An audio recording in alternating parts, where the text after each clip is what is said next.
Yo, what's up mga ka-onage? Welcome back to my YouTube channel.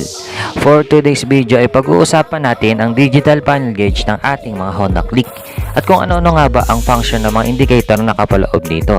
Pero bago yan, intro muna tayo. So yun mga ka-onage, simulan na natin. Una, i-start muna natin yung ating motor para gumana ang ating panel gauge.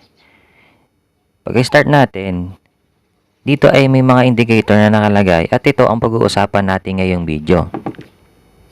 Simulan natin sa ating fuel gauge. Ang ating fuel gauge ang nagdidikta sa ating kung gaano pa ba kadami ang ating gas. Ito ay may 6 na bar. Kapag ang bar ay 6 pa ay ibig sabihin nun ay puno pa ang ating gas tank. At kapag ang bar ay isang bar na lang at nagbiblink, ibig sabihin nito ay mauubos na ang ating gasolina.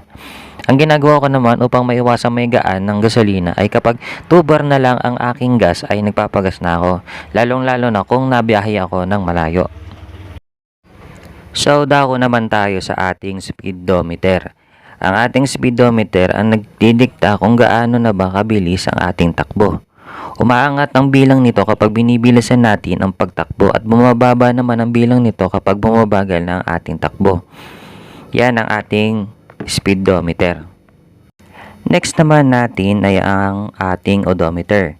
Ang ating odometer naman ay nagre-record kung gaano na ba katanda or kalayo ang tinatakbo ng ating motor.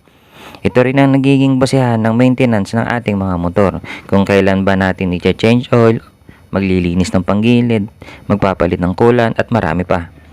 Yan ang purpose ng ating odometer. Sunod naman natin ang ating CFM or current fuel mileage. Ang purpose nito ay binabasa niya kung ilang liter per kilometer ang nakukonsumo natin kada tayo ay nagmamaneho. Kapag ang pihit natin ng silindro ay mas malakas din ang konsumo ng gas.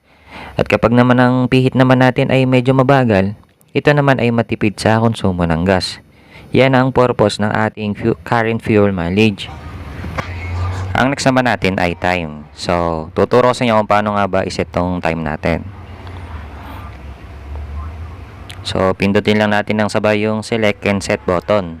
At least 3 to 5 seconds. Then, makikita nyo, magbiblink na po yung time. Yan po. Tapos, pindutin na natin tong set para mapunta tayo dun sa may time. So, itama lang natin yung oras. So, ang oras nga pa lang yan is 11:25. So, okay na po yung 11. Then, pindutin na natin yung set para mapunta siya sa minutes. Yan. Then, ayusin lang natin sa 25. So, pindutin lang natin yung select guys para mabago natin yung number ng minutes. Yan. Punta natin sa 25.